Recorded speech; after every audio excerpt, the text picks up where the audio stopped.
Good morning, everyone. Let's do some prayers and then we will do our reading from Yog Vashisht.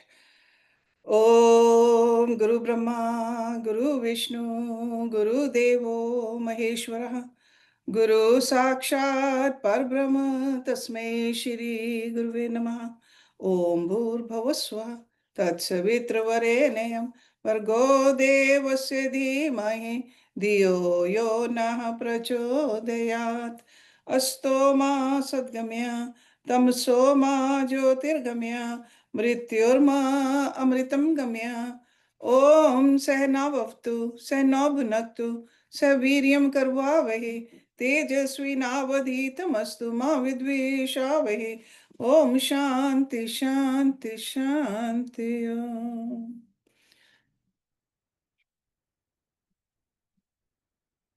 Let's open on page number 371.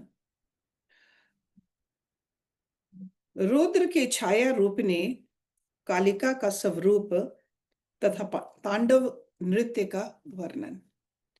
Vashishtha ji बोले, हे राम, उस रुद्र का तो मैंने बड़ा भयानक रूप देखा था. उसके नेत्र महातेज से पूर्ण थे. विधु, भानु और अग्नि, ये तीनों उसके नेत्र थे और वह महाभयानक था. मानो प्रलय के समुद्र साक्षात स्थित हो. रूंडों की माला उसके गले में थी. उसकी परछाई बड़ी और श्याम पड़ती थी. उसको देखकर मैं चकित हुआ कि यहाँ सूर्य और अग्नि भी नहीं और किसी का प्रकाश भी नहीं है. तब ये परछाई किस प्रकार है और क्या है? ऐसे मैं देखता ही था कि वह परछाई नृत्य करने लगी. उससे एक स्त्री निकली जिसकी काया दुर्बल, आकार बड़ा ऊंचा और वरण कृष्ण था, मानो साक्षात अंधेरी रात्रि है. उसके 3 नेत्र, बड़ी भुजा, ऊंची ग्रीवा थी, मानो प्रलय काल के मेघ मूर्ति धारण कर स्थित हुए हैं. उसके कंठ में रुद्राक्ष और रुंडों की माला पड़ी हुई थी. वह विकराल स्वभाव की नारी हाथों में त्रिशूल, खड्ग, बाण, ध्वजा, ऊसल, मूसल आदि आयुध लिए थी. ऐसा भयानक आकार देखकर मैंने विचार किया कि यह साक्षात काली भवानी है. उसको मैंने नमस्कार किया. जैसे अग्नि के जले हुए पर्वत के शिखर श्याम होते हैं, वैसे ही वह श्याम वर्णी थी. उसके मस्तक में तीसरा लोचन बड़वाग्नि की तरह तेज से युक्त निकला था. कभी उसकी 2 भुजाएं दिखती, कभी सहस्र भुजाएं दिखती और कभी अनंत भुजाएं हो जाती. कभी एक ही भुजा दिखती और कभी कोई भुजा न दिखाई पड़ती. कभी सिर पैर कोई न रहता, केवल एक बुत सी लगती और नृत्य करती थी. ज्यों ज्यों वह नृत्य करती, त्यों त्यों उसका शरीर स्थूल दिखाई पड़ता, मानो अंबर को भी ढक लिया है और 10 दिशाओं से आकाश को पूर्ण किए है. नख शिख की सीमा कुछ ना दिखती. ऐसा आकार बढ़ाया, जब वह भुजा को हिलाती तब मानो आकाश को मापती थी. पताल तक उसके चरण, अंबर पर्यंत शीश, पृथ्वी उसका उदर, सुमेरु आदि पहाड़, नाभि स्थान और 10 दिशाएं भुजाएं थी, मानो प्रलय काल की मूर्ति प्रत्यक्ष ही हो. बड़े पर्वत की कंदरा सदृश उसकी नासिका थी. लोक का लोक पर्वत हाड़ थे और कंठ में नदियों की माला थी जो हिलती थी. वरुण, कुबेर आदि देवताओं के मुंडों की माला उसके कंठ में थी. पवन नासिका के मार्ग से निकलता था, जिससे सुमेरु आदि पर्वत तृणों की तरह उड़े जाते थे. ब्रह्मांड की माला उसके कंठ में थी. हाथों में ब्रह्मांड रूपी भूषण थे और कटी में ब्रह्मांड के घुंघरू और करधनी थी. जब वह नृत्य करती तब सब ब्रह्मांड नृत्य करने लगता था. जैसे पवन से पत्ते नाचते हैं, वैसे ही सुमेरु आदि नृत्य करते थे. उनके एक एक रोम में ब्रह्मांड थे, जैसे तारागण वायु के अधीन है. उसके कर्णों में धर्म अधर्म रूपी मुद्राएं थी. बड़े बड़े कान और बड़ा मुख था, मानो संपूर्ण ब्रह्मांड का भक्षण कर लेगी. धर्म, अर्थ, काम और मोक्ष स्तन थे. उन स्तनों में चारों वेदों और शास्त्रों के अर्थ रूपी दूध निकलता था. निदान संसार की सब मर्यादा मुझको उसमें दिखाई दी. उसके नृत्य करने से ब्रह्मांड और अस्ताचल आदि पर्वतऋणों की तरह नृत्य करते थे और सब कुछ उलट पलट होता दिखता था। उसके शरीर में नीचे अंबर ऊपर भूमि थी। तारामंडल, सिद्ध, देवता, विद्याधर, गंधर्व, किन्नर, दैत्य, सथावर, जंगम सब उसके शरीर में दृष्टिगोचर होते थे, मानो संपूर्ण ब्रह्मांडों का आदर्श हो। भुजाओं के उछलने से चंद्रमा की तरह नखों का प्रकाश होता था। मंदराचल, उदयाचल कानों के भूषण थे और हिमालय पर्वत हिम कन कन के समान दिखता था। हे राम, इस प्रकार उस देवी के शरीर में मुझको अनंत सृष्टि दिखी, कहीं इकट्ठी और कहीं भिन्न भिन्न, कहीं एक सी चेष्टा करे और कहीं भिन्न भिन्न, मानो ब्रह्मांड रूपी रत्नों का डब्बा है।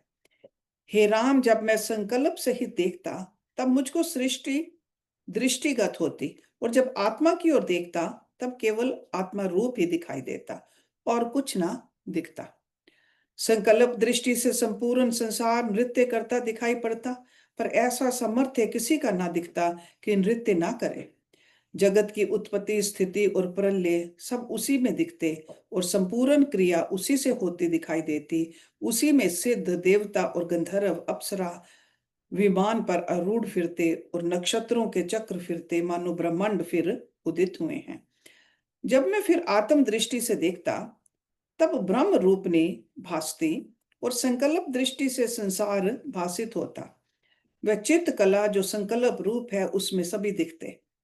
हे राम, ब्रह्मा, विष्णु, रुद्र, इंद्र, अग्नि, सूर्य और चंद्रमा आदि सब उसी में दृष्टिगत होते थे। जैसे मच्छर वायु से उड़ते हैं, वैसे ही अनंत सृष्टि उसके शरीर में उड़ती दृष्टिगत होती। इससे मुझे महान विस्मय हुआ। वह भैरव था और ये भैरवी उसकी शक्ति थी। दोनों मुझको विशाल काय दिखाई पड़े। ये नित्य शक्ति सर्वात्मा थी और परमात्मा की क्रिया शक्ति सब जगत को अपने आप में जानती थी। जैसे सागर सब उर्मियों को अपने में अपना रूप जानता है, वैसे ही सब ब्रह्मांड को वे अपने में अपना रूप जानती थी। सी उर्मिया, उर्मिया मीन्स द लहरें, the waves in the ocean.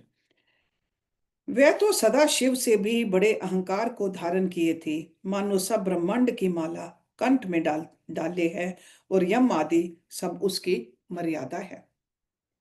हे राम, इस प्रकार मैंने रुद्र और काली भवानी को देखा। रुद्र के सिर पर जो जटाएं थी वे मोर के पंख की तरह थी।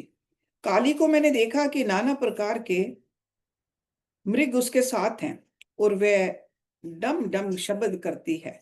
वह शब्द भी वह करती थी, दिव्यम दिव्यम तू दिग्यम पंचमना वह सम मंगलाय मंगलाय म्युत्य त्रितो त्रिलम त्रिश्लष्टुम धनुषम सुमश मशम भिगु हिगु ही उगु पियंगु दालुमदारी मिदातरे।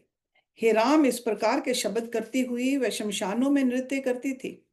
हे राम, ऐसी देवी तुम्हारी सहायक हो जो सर्वशक्ति परमात्मा है और सब ब्रह्मांड उसके आश्रय में है। क्षण में वह अंगुष्ठ प्रमाण हो जाती और क्षण में बड़े दीर्घ आकार धारण करती थी। सब संसार में जो क्रियाएं होती हैं वे उसके आश्रय से होती हैं। कहीं उत्पत्ति होती है, कहीं युद्ध होते हैं। ऐसी नाना प्रकार की क्रियाएं उस देवी के आश्रय से होती हैं। जैसे दर्पण में प्रतिबिंब होता है, वैसे ही उस देवी में क्रिया होती है। So what is he talking about? This is the Adi Shakti. Okay, so the whole explanation is about the Adi Shakti. So Kriya is always, action is always because of this Shakti. Next सर्ग, रुद्र और काली आदि के रूप में चिन्ह में परमात्मा सत्ता की ही सुफूर्ति का प्रतिपादन। श्री राम ने पूछा, हे भगवान, ये जो आपने रुद्र और कालिका का वर्णन किया वे कौन थे? महाप्रलय में तो कुछ नहीं रहता, और उनके शरीर में आपने सृष्टि कैसी देखी, और महाप्रलय होकर उसकी देह में सृष्टि ने कैसे प्रवेश किया। उस काली के हाथ में शस्त्र क्या थे, कहाँ से आई थी और कहाँ गई, उसका आकार क्या था। वशिष्ठ बोले, हे राम, ना कोई रुद्र है, ना काली है, ना कोई पुरुष है, ना कोई स्त्री है, ना कोई नपुंसक है, ना पुरुष, मिलकर कुछ नहीं हुआ है। ना ब्रह्मांड है और ना पिंड, केवल चिद आकाश है, और संकल्प से उत्पन्न सब आकार भासित होते हैं। जैसे स्वप्न में आकार भासित होते हैं, वैसे ही वे आकार भी भासित होते हैं। वास्तव में केवल चिद आकाश ज्यों का त्यों है। हे राम, आत्म पद अनंत चैतन्य सत्य प्रकाश रूप अविनाशी और अपने आप में स्थित है। रुद्र देव का विग्रह जो दिखा था, वह चैतन्य आत्मा ही ऐसे होकर भासित हुआ था, कोई और आकार ना था।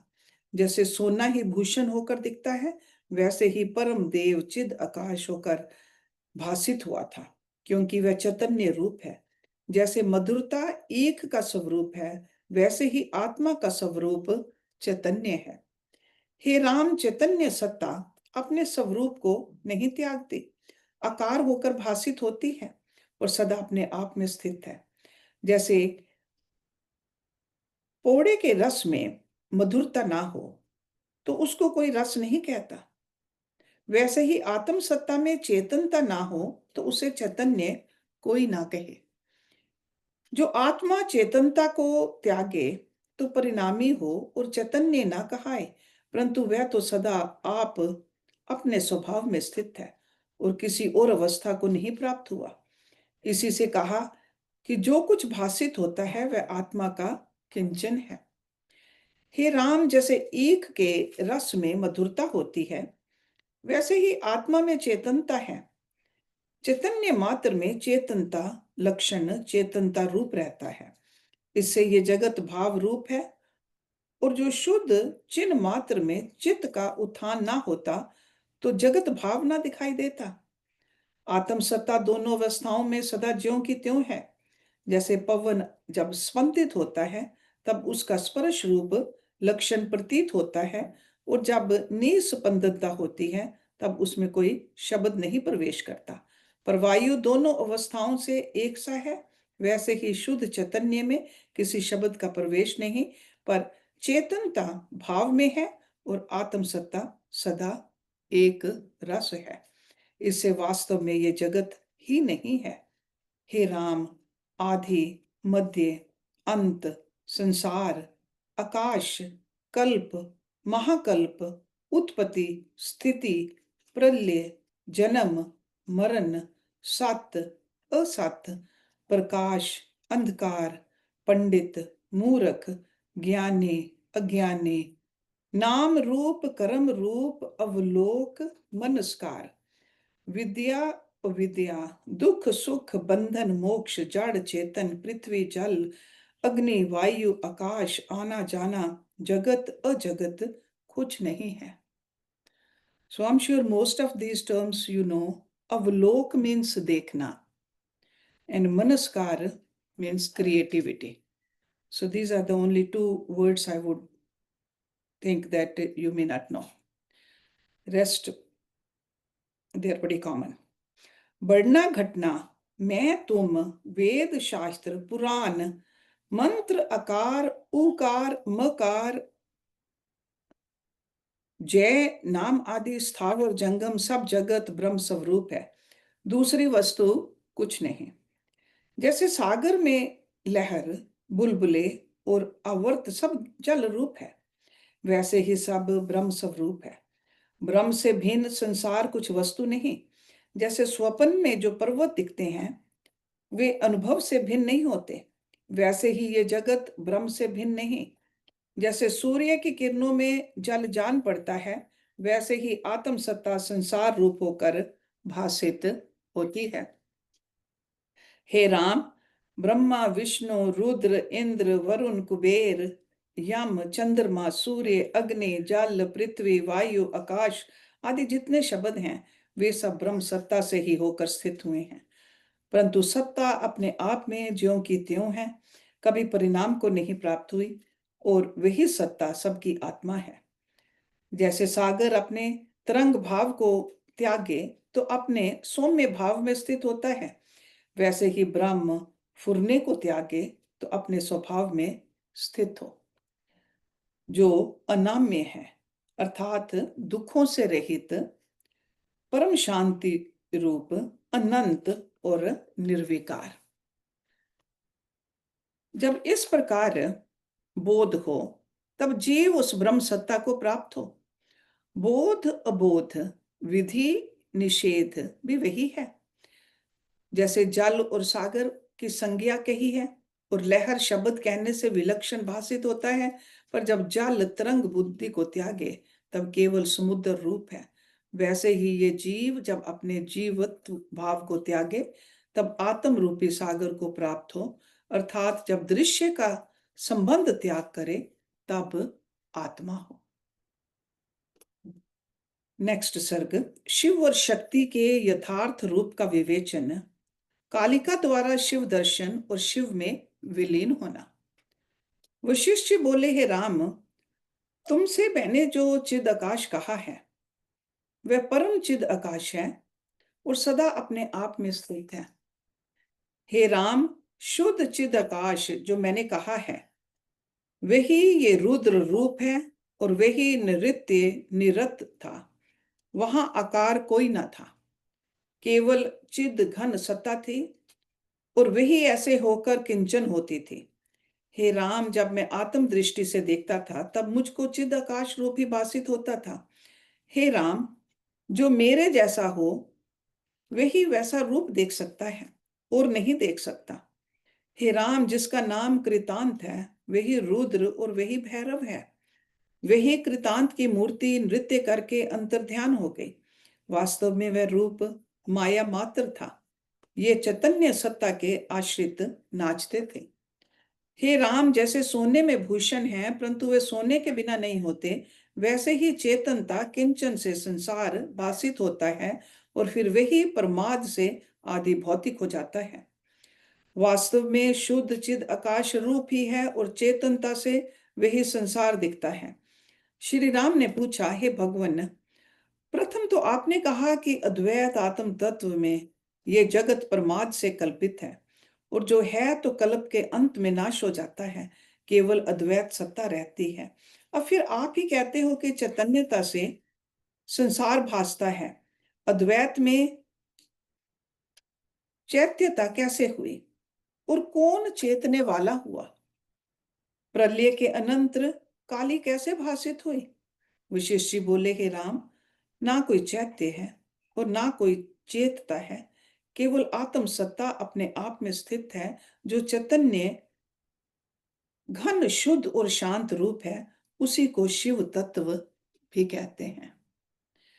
वही शिव तत्व रुद्र आकार को धारण किए दिखाई पड़ा था, दूसरा कुछ नहीं, केवल परम चिदाकाश है। वही चिदाकाश आकार रख कर भासित होता है, पर वास्तव में कोई आकार नहीं हुआ। ना भैरव है, ना भैरवी, ना काली है, ना यह संसार है, सब माया मात्र है। जैसे स्वप्न में आत्म सत्ता चैत्यता के कारण जगत रूप दिखती है, पर स्वरूप से ना कुछ चैत्यता है ना संसार, आत्म सत्ता ही अपने आप में स्थित है।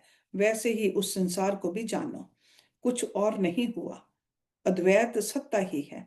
इससे चैत्य और चेतने वाला सब भ्रम से भासते हैं, आत्मा में ये नहीं उपजे। केवल स्वच्छ चिदाकाश है। मुझको तो सदा वही भासता है, पर अज्ञानी को नाना प्रकार का संसार भासता है। आत्मा सदा एक ही किंचन से उसमें आकार दिखते हैं। भैरव और काली सब निराकार हैं, भ्रांति से साकार प्रतीत होते हैं। जैसे मनोराज्य में युद्ध भासते हैं और जैसे कथा में अर्थ भासते हैं, वे अन होते ही संकल्प विलास से हैं। वैसे ही चिदात्मा में यह संसार भासित होता है। जैसे नभ में तरुवर दिखते हैं, वैसे ही ये आकार दिखाई देते हैं। हे राम, ये जो संसार प्रलय और महाप्रलय आदि शब्द हैं, उनका नाश करने के लिए मैं तुमको कहता हूं। आत्मा एक अद्वैत चैतन्य है। उस चेतनता का अभाव कभी नहीं होता। वह अपने आप में स्थित है और किंचन है। जैसे सूर्य की किरणें किंचन रूप होती हैं और उनमें जल भासता है, वैसे ही चित्त का किंचन जगत भासता है। वही महाप्रलय में रुद्र और भैरवी होकर भासता है। वास्तव में ना कुछ रुद्र है ना काली, सब आत्मा ही है। हे राम, जो कुछ कहना सुनना होता है तो वाच्य तथा वाचक से होता है। सी वाच्य, वाच्य मीन्स वचन, एंड वाचक बोलने वाला। आत्मा में कहना और सुनना कुछ नहीं। वही चिद आकाश रुद्र संकल्प से नृत्य करता था। जैसे सुवर्ण भूषण होकर भासित होता है, वैसे ही चिद आकाश संकल्प से साकार होकर भासित होता है। दूसरा कुछ नहीं बना। तुम और संसार, चैत्य और अचैत्य, सब वही रूप है। उसमें कोई शब्द नहीं फुरा। जैसे स्वप्न में नाना प्रकार के शब्द भासित होते हैं पर कुछ वास्तविक नहीं, पत्थर की तरह मौन है, वैसे ही जागृत जगत में भी जितना शब्द होता है वह सब स्वप्न है, कुछ हुआ नहीं। केवल आत्म सत्ता अपने आप में स्थित है। जैसे आकाश अपनी शून्यता में स्थित है, वैसे ही आत्म सत्ता अपने भाव में स्थित है। जहां ना एक है, ना द्वैत, ना सत्य है, ना असत्य, ना चित्त है, ना चेत, ना मौन है, ना अमौन, ना कोई चेतने वाला है। चेत के अभाव सा केवल अचेत चिन्ह मात्र आत्म सत्ता निर्विकल्प रूप स्थित है। हे राम, सबसे बड़ा शास्त्र का सिद्धांत यही है। इस दृष्टि से तुम मौन में स्थित हो। हे राम, सब सिद्धांतों की समता है, निर्विकल्प होना। See, we are familiar with the vikalpa. So निर्विकल्प के नो विकल्प। सो सब सिद्धांतों की समता है, निर्विकल्प होना। जैसे पाषाण शिला मौन होती है, वैसे ही चैत्य से रहित रहकर ही जो कुछ प्रत्यक्ष आचार प्राप्त हो उसमें प्रवृत्त होना और सदा आत्म निश्चय रखना, इसी का नाम परम मौन है। सब क्रियाएं होती रहें पर अपने से कुछ ना देखना। जैसे नट स्वांग भरता है और उसके अनुसार विचरता है, परंतु निश्चय उसकी आदि देह में ही होता है, उससे वह चलायमान नहीं होता। वैसे ही जो कुछ अनिश्चित प्राप्त हो उसको यथाशास्त्र करे, परंतु अपने निर्गुण निष्क्रिय स्वरूप से चलायमान ना हो, उसी अद्वैत स्वरूप में स्थित हो। Okay, so that means never ever forgetting who we are, the self, the Atma. The changes are always in the Prakriti, not in the Atma. Shri Ram ने पूछा, हे भगवान, वह रुद्र क्या था और वह काली शक्ति क्या थी? उनके अंगों का बढ़ना घटना और नृत्य करना क्या था और वसन क्या थे? ये कहिए। वशिष्ठ बोले, हे राम, शिव तत्व ही साकार होकर भासता है और कोई आकार नहीं। वह चिन्ह मात्र, अमल, विद्या और अविद्या के कार्य से रहित शांत और अवाच्य पद है। यह संज्ञा भी संकल्प ने तुमसे कही है। आत्मवेता आत्म पद को अवाच्य पद कहते हैं। सो अवाच्य पद means you cannot describe it with words. अवाच्य पद, that's why that silence, complete silence. तथापि मैं कुछ कहता हूं। हे राम, केवल आत्म तत्व मात्र जो चिद आकाश है वही शिव भैरव है। उसी के चमत्कार का नाम चित्त शक्ति है। उसी का नाम काली है। उस काली आत्मा और शिव रूप में कुछ अंतर नहीं। जैसे पवन और स्पंदन में और अग्नि तथा उष्णता में कुछ अंतर नहीं होता, वैसे ही चित्त कला और आत्मा में कुछ अंतर नहीं। जैसे पवन निस्पंद होता है तब उसका लक्षण नहीं होता, अवाच्यक रूप होता है, और जब स्पंदन होता है तब उसका लक्षण भी होता है और उसमें शब्द प्रयोग होता है। वैसे ही चित्त शक्ति से उसका लक्षण होता है। उसके अनेक नाम हैं। उसी का नाम स्पंदन और इच्छा है। उसी को चैत्य उन्मुक्त से कामना कहते हैं। उसी के स्वाद की इच्छा से जब चित्त संवित में कामना फुरती है, तब उसका नाम कामना करने वाला कामी कहलाता है।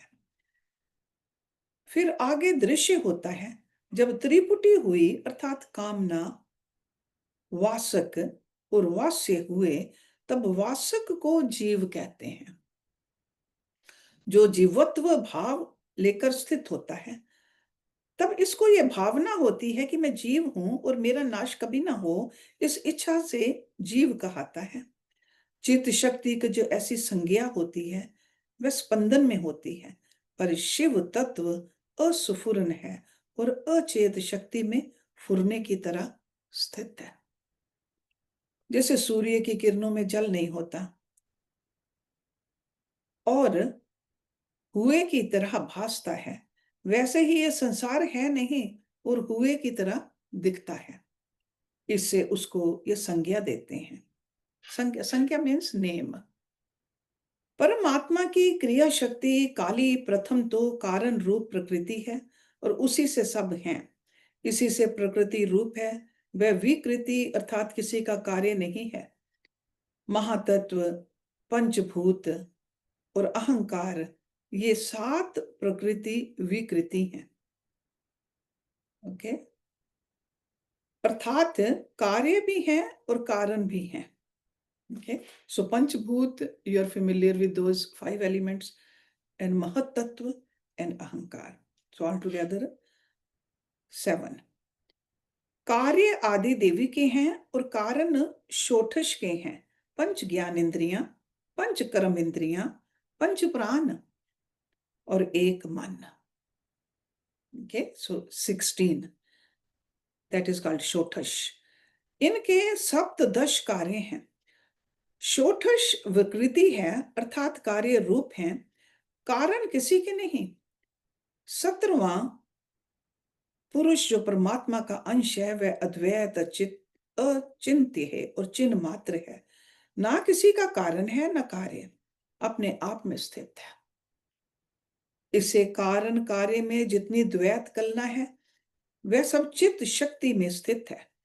जब ये निस्पंद होती है, तब तत्व रूप शिव पद में निर्वाण हो जाता है और कारण कार्य रूपी सब भ्रम दूर हो जाता है, केवल आकाशवत शेष रहता है। वह शुद्ध अद्वैत अचेत चिन्ह मात्र सदा अपने आप भाव में स्थित है और उसकी स्पंदन रूप क्रिया शक्ति की ये सब संज्ञाएं हैं। प्रथम तो सबका कारण रूप प्रकृति है, जो शेष है अर्थात जैसे बड़वाग्नि सागर को सुखाती है, वैसे ही वह जगत को सुखाती है। वह सिद्ध है अर्थात साधक उसे आश्रय करके सेवते हैं। वह जयंती है अर्थात उसकी जय है। वह चंडिका है अर्थात उसके क्रोध से जगत का प्रलय होता है और जगत डरता है। वह वीर्य है अर्थात उसका वीर्य अनंत है। वह दुर्गा है अर्थात उसका रूप जानना कठिन है। वह गायत्री है अर्थात उसके पाठ से संसार सागर में रक्षा होती है। वह सावित्री है अर्थात जगत का पालन करती है। वह कुमारी अर्थात कोमल स्वभाव है। वह गौरी अर्थात गौर अंग वाली है। वह शिवा अर्थात शिव के बाएं अंग में बसने वाली है। वह विजया अर्थात सब जगत को जीत रही है।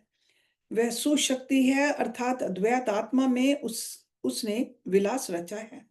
वह इंद्र सारा है अर्थात ये जो ऊकार इंद्र आत्मा है, उसका सार अर्थ मात्र है और ऊकार अकार मकार तीनों मात्राओं का अधिष्ठान है।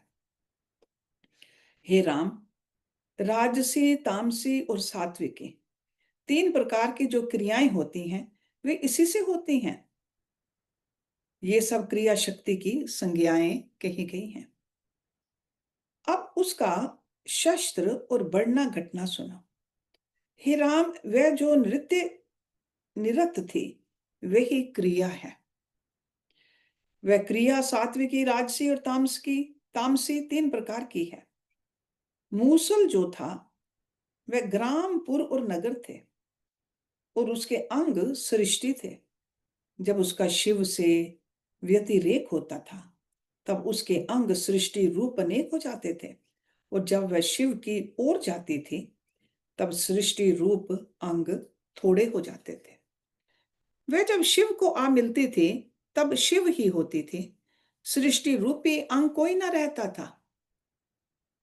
ये तो आत्मा की काली शक्ति की क्रिया का वर्णन तुमको सुनाया। अब शिव का वर्णन सुनो। वह तो वाणी से अतीत है, तथापि मैं कुछ कहता हूं, वह परम शुद्ध, निर्मल और अच्युत है। उसमें कुछ हुआ नहीं, केवल क्रिया शक्ति के उद्भव से संसार होकर भासित होता है। जब वह अपने अधिष्ठान की ओर देखता है तब अपना स्वरूप दिख पड़ता है। क्रिया शक्ति और आत्मा में कुछ भेद नहीं, जैसे नभ और शून्यता में कुछ भेद नहीं, क्योंकि नभ का अंग शून्यता है, और अवयवी और अवयव में भी कुछ भेद नहीं। अवयव मीन्स द पार्ट्स। जैसे अग्नि का रूप उष्णता है, वैसे ही आत्मा का स्वभाव चित्त शक्ति है। इसका नाम काली इसलिए है, वह कृष्ण रूप है। जैसे आकाश ऊपर को श्याम लगता है, वैसे ही नभ वपु है।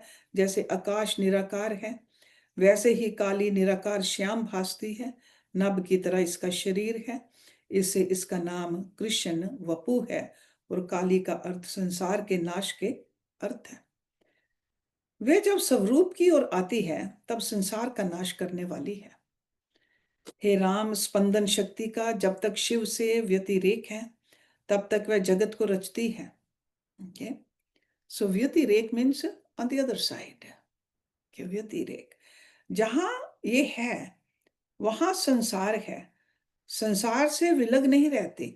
जैसे जहां सूर्य की किरणें हैं वहां जलाभास होता है, किरण बिना जलाभास नहीं रहता, वैसे ही स्पंदन शक्ति संसार के बिना नहीं रहती। जैसे आकाश के अंग आकाश हैं, वैसे ही इसके अंग जगत हैं, और जैसे समुद्र में तरंगे समुद्र रूप हैं, वैसे ही जगत इसका रूप है। ये शक्ति चिद आकाश है, इससे इत्र नहीं। जब वह फुरती है तब जगदाकार भासती है, और जब शिव की ओर आती है तब शिव रूप हो जाती है, और संसार का भाव नहीं रहता। इससे हे राम, तुम्हारी चित्त शक्ति जब तुम्हारी ओर आए तब जगत भ्रम मिटे। इस चित्त शक्ति ने ही जगत भ्रम रचा है। शिव शांत रूप है और अजर अमर अचेत चिन्ह मात्र है, उसमें कुछ क्षोभ नहीं। क्षोभ मीन्स एजिटेशन। आत्म सत्ता सदा अपने आप में स्थिर है। श्री राम ने पूछा, हे भगवान, आपने काली के अंगों की जो सृष्टि देखी थी वह आत्मा में सत्य है अथवा असत्य, ये कहिए। वशिष्ठ जी बोले, हे राम, ये काली देवी आत्मा की क्रिया शक्ति अर्थात स्फुरन शक्ति है। इससे आत्मा में सत्य है और वास्तव में आत्मा में कुछ नहीं, असत्य है। जैसे तुम मनोराज्य से अपने में दूसरा चिंतन करो तो वह कुछ वस्तु नहीं पर उस काल में सत्य भासता है, वैसे ही जितनी सृष्टियां हैं वे आत्मा में सत्य नहीं परंतु चित्त शक्ति से बसती दिखाई देती हैं। और जितने कुछ विधि निषेध पदार्थ और आकाश पर्वत समुद्र वन जगत तीर्थ कर्म बंध मोक्ष गुरु शास्त्र युद्ध शस्त्र आदि भासते हैं, वे सब चिद आकाश ब्रह्म रूप हैं, और वास्तव में इनका होना ब्रह्म से भिन्न नहीं। सब प्रकार और सर्वदा आत्मा अपने आप में स्थित है। वह शुद्ध अद्वैत निराकार निर्विकार और ज्यों का त्यों है, उसमें संसार कोई नहीं उपजा। सब जगत आत्मा में क्रिया शक्ति से रचा है, वह माया काल में सत्य है, वास्तव में कुछ नहीं। जैसे सोने वाले को स्वप्न में सृष्टि दिखती है और उसके देह को कोई हिलाए तो वह नहीं जागता, और जो कुछ सृष्टि होती तो हिलाने से उसका कोई स्थान गिर पड़ता। इसी से जाना जाता है कि किसी का नाश नहीं होता, वास्तव में कुछ नहीं है। हे राम, वह सृष्टि जो प्रत्यक्ष अर्थाकार होती है उसके चित्त स्पंदन में स्थित है, परंतु जब तक निद्रा है तभी तक वह सृष्टि है। जब निद्रा निवृत्त होती है तब स्वप्न सृष्टि भी नहीं दिखाई पड़ती। वैसे ही ये सृष्टि भी वास्तव में कुछ नहीं है, अज्ञान से चित्त शक्ति में भासती है। हे राम, सब पदार्थ चित्त के फुरने से भासते हैं। जिसका संकल्प शुद्ध होता है, उसके मनोराज्य की सृष्टि यदि देश काल से प्रत्यक्ष होती है तो संकल्प रूप होती है, क्योंकि कुछ बना नहीं। जब संकल्प फुरता है तब संकल्प के अनुसार सृष्टि भासती है, इससे संकल्प रूप ही हुई। और जब उसकी सत्यता हृदय में होती है तब इसका अर्थ हृदय में अनुभव होता है। जैसे परलोक अदृष्ट है, पर जब उसकी सत्यता हृदय में ही होती है तब उसका राग द्वेष भी हृदय में फुरता है, क्योंकि संकल्प उसका भाव है। वैसे ही जब तक चित्त में स्पंदन फुरता है तब तक संसार है, और जब चित्त निस्पंदन होता है तब संसार की सत्यता नहीं भासते।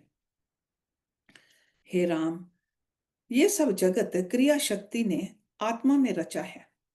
जब तक ये क्रिया शक्ति काली शिव से इतर होती है, जब तक नाना प्रकार के जगत रचती है और कुशोभ को प्राप्त होती है, जब शिव की ओर आती है तब शांत रूप होती है।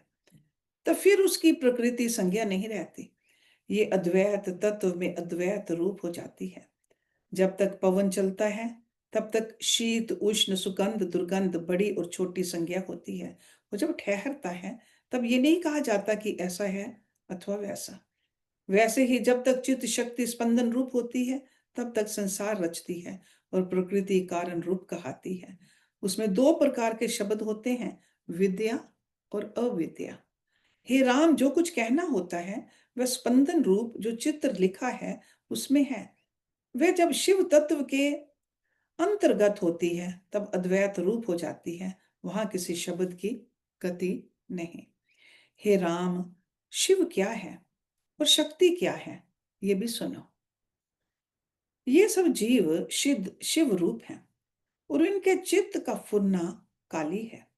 जब तक इच्छा से चित्त शक्ति बाहर फुरती है तब तक भ्रम का अंत नहीं होता और नाना प्रकार के विकारों का अनुभव होता है, कभी शांति नहीं होती। और जब चित्त शक्ति उलटकर अधिष्ठान को देखता है तब संसार भ्रम दूर हो जाता है और परम शांति प्राप्त होती है। हे राम, आत्मा और चित्त संवित में कुछ भेद नहीं। जैसे वायु के स्पंदन और निस्पंदता में कुछ भेद नहीं होता, परंतु जब स्पंदन होता है तब जाना जाता है और निस्पंद नहीं जाना जाता। वैसे ही चित्त संवित जब फुरता है तब जाना जाता है और नहीं फुरता तब नहीं जाना जाता। और जानना और ना जानना दोनों नहीं रहते हैं। हे राम, जब तक इच्छा शक्ति शिव की ओर नहीं देखती तब तक नाना प्रकार के नृत्य करती है, अर्थात संसार को रचती है। और जब शिव की ओर देखती है तब नृत्य बंद हो जाता है और सब अंग सूक्ष्म हो जाते हैं। हे राम, इस काली का आकार अपरिमित था। He is talking about what he saw in the very first सर्ग which we read today. पर शिव की ओर देखने से सूक्ष्म हो गया। पहले पहाड़ सा था, फिर निकट आई तब ग्राम के समान हुआ, फिर वृक्ष के समान हुआ। जब और निकट आई तब सूक्ष्म आकार हो गया और शिव के साथ मिली तब शिव रूप हो गई। शिव के सम्मिलन से इसका जो विलास है वह शून्य हो जाता है और परम शांत शिव पद की प्राप्ति होती है। श्री राम ने पूछा, हे मुनीश्वर, ये जो परमेश्वरी काली शक्ति है वह उसको मिलकर शांत कैसे हुई? वशिष्ठ बोले, हे राम, देवी परमात्मा की इच्छा शक्ति है। इसका नाम जगत माता है। जब तक वह शिव तत्व से अलग रहती है तब तक जगत को रचती है, और जब अपने अधिष्ठान की ओर जाती है जो नित्य तृप्त अनाम्य निर्विकार द्वैत भाव से रहित है और परम शांति को प्राप्त होती है, तब इसकी प्रकृति संज्ञा जाती रहती है। जैसे नदी जब तक सागर को नहीं प्राप्त हुई तब तक दौड़ती और शब्द करती है, पर जब सागर को मिली तब शब्द करना और दौड़ना नष्ट हो जाता है और नदी संज्ञा भी नहीं रहती, समुद्र को मिलकर परम गंभीर सागर रूप हो जाती है। वैसे ही जब तक चित्त शक्ति शिव से अलग होती है तब तक संसार रचती है, और जब शिव तत्व को मिलती है तब शिव रूप हो जाती है और द्वैत भ्रम मिट जाता है। हे राम, जब ये शिव शक्ति शिव पद में लीन हो जाती है तब प्रथम जो देह और इंद्रियों से तद्रूप हुई थी, इंद्रियों के इष्ट अनिष्ट में अपने को सुखी दुखी मानती थी और राग द्वेष से जलती थी, वह भाव जाता रहता है और नित्य तृप्त अनाम्य पद के मिलने से सुख दुख से रहित हो जाती है। क्योंकि अनात्म देह इंद्रियों की तद्रूपता का अभाव हो जाता है और आत्म तत्व के साथ वह तद्रूप हो जाती है। जैसे पत्थर की शिला से मिलकर खंड की धार पैनी होती है, वैसे ही चित्त संवित जब आत्म पद में मिलती है तब एक अद्वैत रूप हो जाती है। आत्म पद का स्पर्श करने से अनात्म भाव का त्याग करती है। जैसे तांबा पारस के स्पर्श से सोना हो जाता है और फिर तांबा नहीं होता, वैसे ही ये वृत्ति अनात्म भाव को नहीं प्राप्त होती। चित्रकला तब तक विषय की ओर दौड़ती है जब तक अपने वास्तविक स्वरूप को नहीं प्राप्त हुई। जब अपने वास्तविक स्वरूप को प्राप्त होती है तब विषय की ओर नहीं दौड़ती है। जैसे जिस पुरुष को सुधा प्राप्त होती है, सुधा मीन्स नेक्टर, अमृत, सुधा, और उसके स्वाद का अनुभव होता है, वह नीम खाने की इच्छा नहीं करता। वैसे ही जिसको आत्म आनंद प्राप्त हुआ है, वह विषयों के सुख की इच्छा नहीं करता। हे राम, ये संसार भ्रम चित संवित में दृढ़ सत्य होकर स्थित है और जगत के सुख का त्याग नहीं कर सकता। पर जब आत्म सुख प्राप्त होगा तब उस तुच्छ सुख को त्याग देगा।